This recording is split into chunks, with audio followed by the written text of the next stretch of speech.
Mas vamos lá, vamos girando os temas porque hoje a pauta é cheia. Fala agora de reforma da Previdência. Hoje também teve a sessão da Câmara dos Deputados, na qual o deputado Samuel Moreira, do PSTB aqui de São Paulo, apresentou o seu parecer. E segundo ele, a redução, a economia feita com o projeto passa para 915 bilhões de reais em 10 anos e não mais aquele 1 trilhão ou pouco mais de 1 trilhão neste prazo de 10 anos previsto inicialmente pelo ministro da Economia, Paulo Guedes.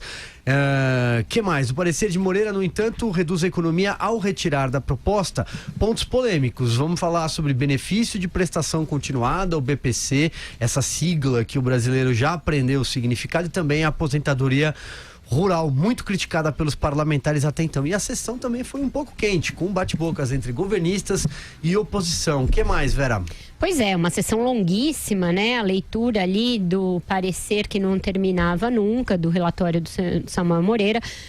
De importante, Silvio, o relatório dele, pela estimativa, tira cerca de 300 bilhões daquela economia ao longo de 10 anos pretendida pelo governo, que era de 1 trilhão na primeira divulgação da reforma, depois subiu para 1 trilhão e 200 mediante atualizações ali monetárias feitas pela equipe econômica, e que agora recuaria para algo em torno de 900 bilhões. O principal recuo nessa estimativa vem da retirada do BPC, o benefício de prestação continuada, e da aposentadoria rural, e também das exceções abertas ali para algumas aposentadorias especiais. As outras coisas que ele suprimiu, que são conceitualmente importantes, não causam uma redução da expectativa de economia, a saber, a inclusão de estados e municípios na reforma, que é importante para um conceito de ajuste fiscal, mas não tem um ganho imediato em termos atuariais e fiscais. E a questão da capitalização, que também era uma projeção importante para você reformar efetivamente o sistema, criar um novo sistema, mas que se entendeu que causaria muito ruído agora e poderia atrapalhar a tramitação da reforma. Então, eu acho que essas duas coisas saem, e elas até tinham uma boa explicação do ponto de vista de tese, mas elas talvez atrapalhassem mesmo a aprovação. Os deputados estavam muito contaminados com essa ideia de não fazer o serviço pelos governadores e prefeitos. Então, isso, numa votação que você precisa de 308 votos, você insistir nesse ponto apenas para reafirmar uma tese poderia levar todo o bebê com a água do banho. Então, acho que foi esse o cálculo que o Samuel Moreira fez. Não deve ter sido algo fácil, porque ele estava muito pressionado dos dois lados. O governador João Dória é do seu estado, é do seu partido, e é um dos maiores entusiastas da manutenção de estados e municípios. Então, ele fez uma opção, a meu ver, pela maior probabilidade da reforma ser aprovada no plenário. Neste ponto, o cálculo dele me parece correto. Aliás, essa é a nossa pergunta para você também, se você acredita que a reforma da Previdência passa ainda nesse semestre. E o número do WhatsApp da PAN é o 931170620. A gente aguarda a sua mensagem em vídeo. E a sua leitura, Alexandre Borges, vamos lá. Olha, eu assisti uma parte da sessão e é impressionante como a oposição continua apostando no caos, no quanto pior melhor, apostando nessa narrativa desonesta de que a reforma é feita para tirar dinheiro de pobre. Enfim, quer dizer, eles não têm uma proposta para o país.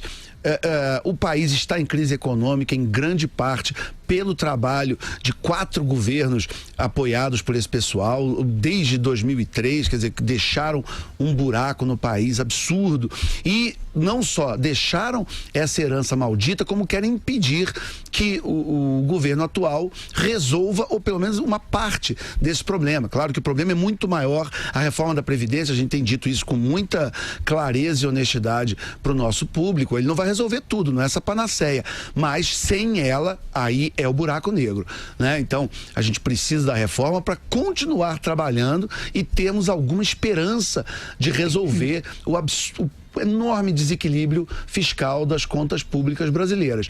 Então, resolver tudo não resolve, agora sem ela é um buraco muito grande. Então, é muito irresponsável essa politização, essa ideologização que é feita pela oposição, como foi feita agora na sessão de hoje à tarde, que eu tive o desprazer de assistir Gleisi Hoffmann, Alessandro Molon, enfim, aquele show de horrores e de inverdades, meias verdades, e sem uma proposta alternativa minimamente consistente para colocar no lugar e resolver o problema das contas públicas do Brasil. É muito triste esse papel e eu adoraria ter uma oposição. Eu acho que a oposição é a saúde e a vida da democracia. Adoraria que uma oposição pudesse ser propositiva, tivesse uma outra proposta minimamente razoável, mas é simplesmente fazer vídeo para rede social e apostar nesse tipo de narrativa para enganar uma parte da população, infelizmente, que talvez não tenha acesso à informação de um assunto que tem realmente uma complexidade.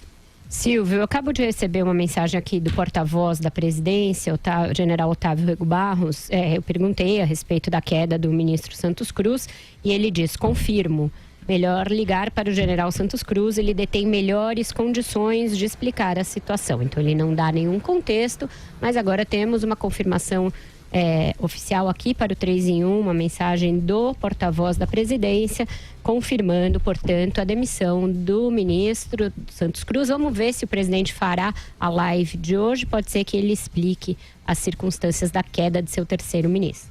Informação em tempo real aqui no 3 em 1, e aí eu passo a bola pro Andreasa. Diga lá, Andreasa, e na sequência você chama o break daquele jeito bonitinho. Tá bom, mas é engraçado, né? O porta-voz fala com o fulano, fala com o ministro, ele vai te dizer o que aconteceu, o cara foi demitido. Mas enfim, sobre a reforma da Previdência, né? Que é o tema aqui. A gente entrevistou o relator, o Samuel Moreira, aqui no programa, ensaboadíssimo, não respondeu uma pergunta nossa, mas produziu um bom relatório.